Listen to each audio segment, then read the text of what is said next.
Question. If a person begins his recitation of the Quran from Surah at-Tawbah, which is not prefaced by al-basmallah, should he recite the basmallah before beginning his recitation? I have heard that you should. And the only time that you shouldn't is if you are continuing on to a Tawbah after reciting Surah al-Anfal. Is this correct? Alhamdulillah Rabbil Alameen wa sallallahu wa sallam wa baraka nabi Muhammadin wa ala alihi wa sahbihi ajmain. So what I understand from what the questioner is saying is that he has heard someone say that if you open the Mus'haf and you're going to initiate the qira'ah, initiate the recitation from Surah at-Tawbah, he has been told by someone that he should say Bismillahir Rahmanir Rahim before beginning the qira'ah of Surah at-Tawbah or Surah Bara'ah.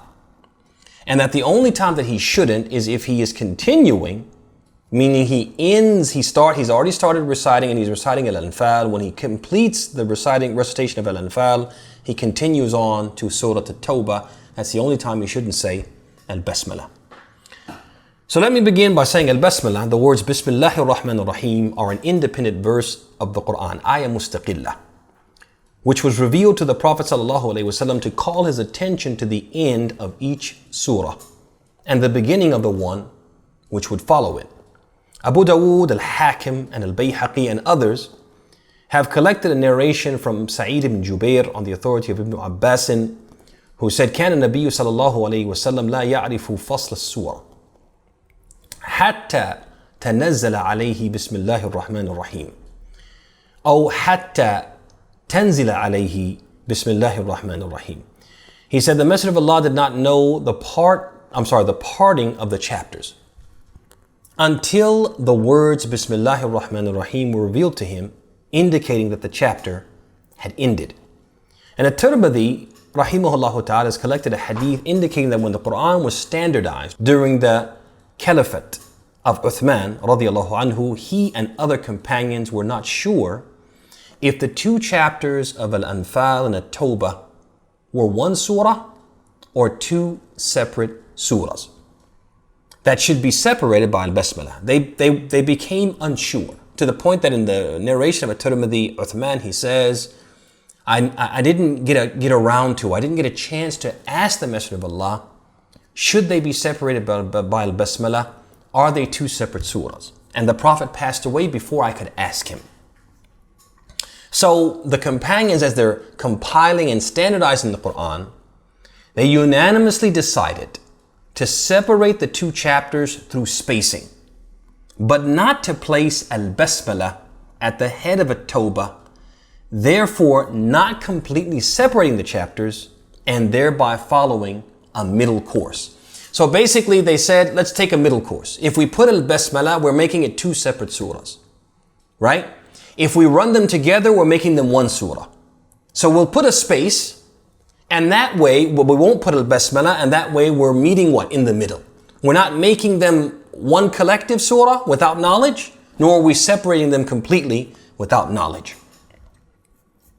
So, the fact that the companions, it's important to note here, the fact that the companions did not write al-basmallah is an indication that they did not intend for it to be read when one initiates his or her reading from Surah at-Tawbah. This is a very important indication that if they thought that it should be read, they would have written it like they did at the beginning of every other surah.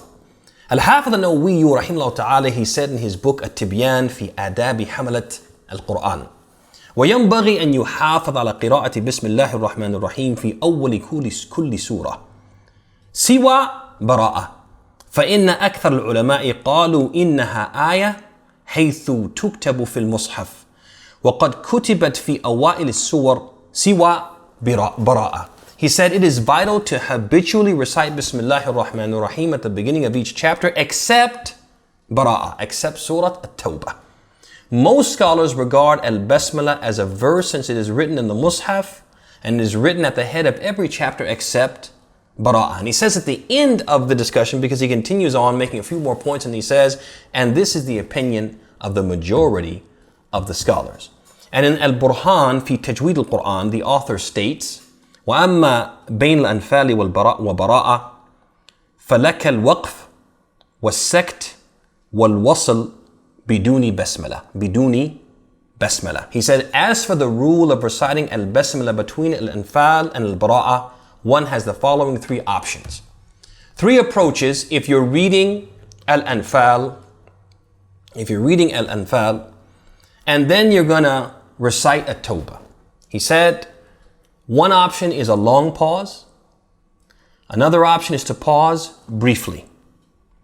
Or the third option, to join the two chapters without reciting al-basmallah. And so, based upon that, brothers and sisters, what we say, and Allah knows best, is that it would appear that refraining from initiating the reading of at-Tawbah with al-basmallah is the right course of action. And the one supported, not only is it the right action, we say it's the right action because why? It is supported by the action taken by the companions. It's supported by what they did, their action. And they are example, they are the gold standard of what Islam should be and how it should be practiced. Not only that, it's supported by the opinions adopted by scholars generally and scholars of the Quran in particular. And so for this reason, nurajjih, we consider the stronger and the weightiest of the two opinions is that we should not recite al-basmallah when we initiate the recitation with